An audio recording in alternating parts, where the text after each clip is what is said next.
One welcome back to our channel. आज हम accountancy के सबसे important topic basic terms of accounting को बहुत ही सिंपल और इंटरेस्टिंग वे में समझेंगे।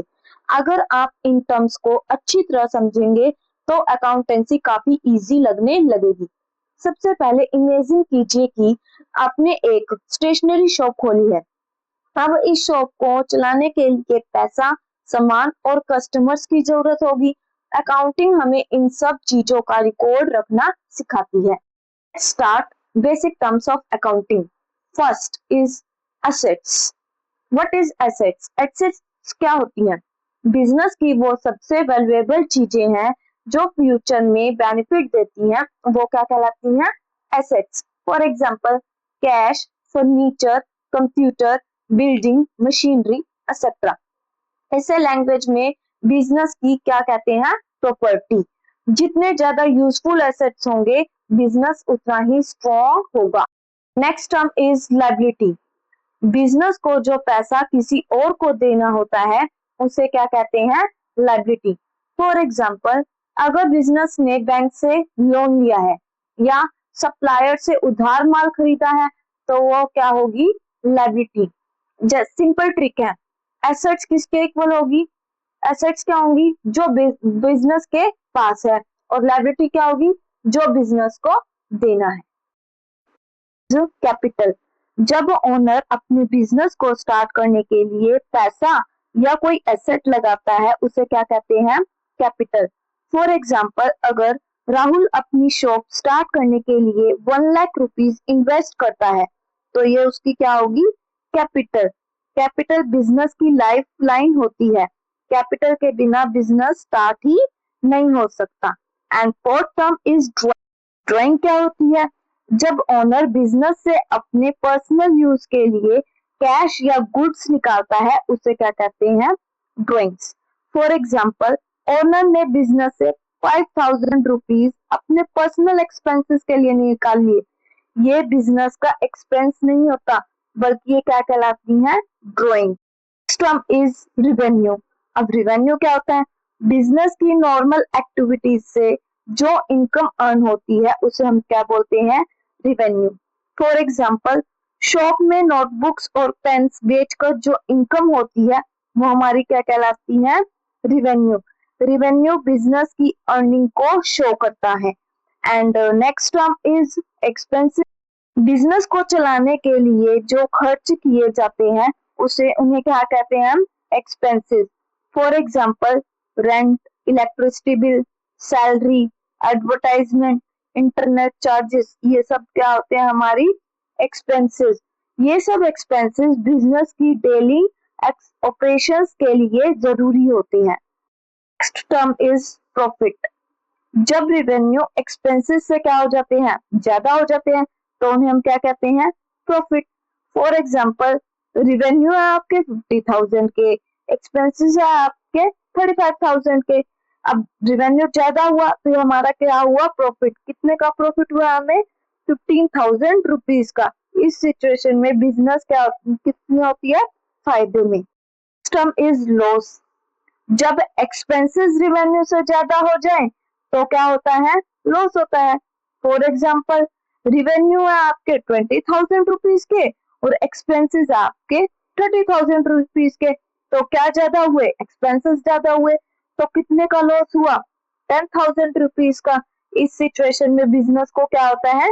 नुकसान। Next term is debtors. अब डेटर्स क्या होते हैं? जो कस्टमर्स बिजनेस से उधार पर गुड्स खरीदते हैं और पैसा बाद में देना होता है उन्हें क्या कहते हैं? डेटर्स। अब फॉर एग्जाम्पल रवि ने 2,000 रुपीज की स्टेशनरी उधार ली। रवि बिजनेस का डेटर है। याद रखिए डेटर्स किसके इक्वल होगा? पैसा देने वाला। Next term is creditors. अब क्रेडिटर्स क्या होते हैं? जिनसे बिजनेस ने उधार पर गुड्स खरीदे, ठीक है, और पैसा देना बाकी है, उन्हें क्या कहते हैं? क्रेडिटर्स। फॉर एग्जाम्पल बिजनेस ने सप्लायर से 10,000 रुपीज का माल उधार खरीदा तो सप्लायर बिजनेस के क्या हुए? क्रेडिटर। तो इसमें क्रेडिटर्स किसके इक्वल होंगे? पैसा लेने वाला। Next term is purchase. जब बिजनेस अपने बेचने के लिए गुड्स खरीदता है उसे क्या कहते हैं हम? परचेज। फॉर एग्जाम्पल, अगर एक स्टेशनरी शॉप 100 नोटबुक्स 5000 रुपीज में खरीदती है ताकि उन्हें कस्टमर्स को बेच सके, तो ये क्या है? परचेज। परचेज हमेशा बिजनेस के रीसेल के लिए ही की जाती है। अब नेक्स्ट टर्म है सेल। जब बिजनेस अपने गुड्स कस्टमर्स को बेचता है उसे क्या कहते हैं हम? सेल। फॉर एग्जाम्पल, अगर स्टेशनरी शॉप नोटबुक 7000 रुपीज में बेच देती है तो ये क्या होगी? उसकी सेल। एक और एग्जाम्पल देखते हैं। मान लीजिए राम ने 5000 रुपीज की नोटबुक्स खरीदी, तो ये क्या है? परचेज हुई। बाद में उसने वही नोटबुक 7000 रुपीज में बेच दी, तो ये क्या होगी? Sale. Next term is stock. अब स्टॉक क्या होता है?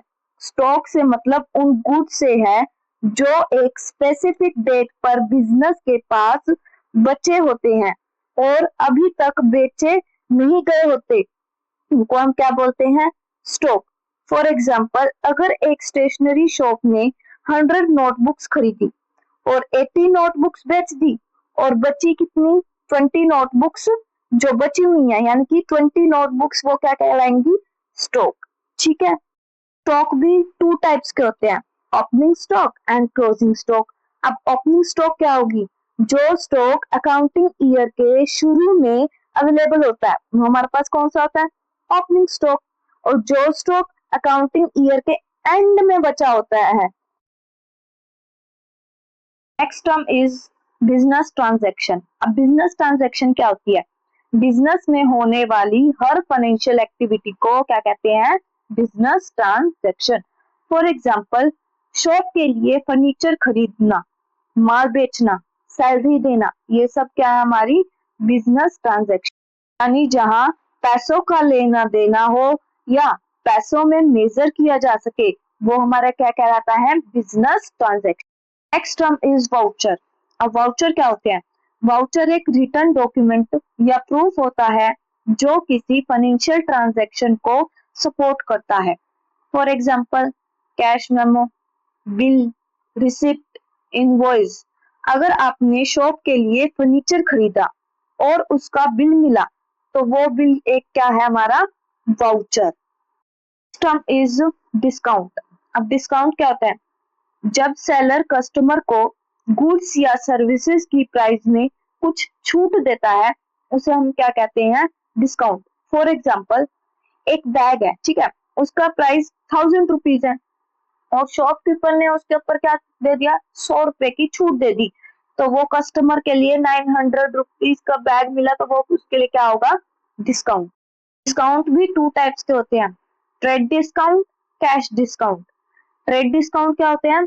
गुड्स बेचते समय प्राइस लिस्ट पर दी गई छूट को हम क्या बोलते हैं? Trade discount. और कैश डिस्काउंट क्या होता है? जल्दी पेमेंट करने पर दी गई छूट को हम क्या बोलते हैं? Cash discount. And last term is account. अब अकाउंट क्या होता है? अकाउंटिंग में अकाउंट एक रिकॉर्ड होता है जिसमें किसी पर्टिकुलर पर्सन, एसेट, एक्सपेंस या इनकम से रिलेटेड ट्रांजैक्शन को लिखा जाता है।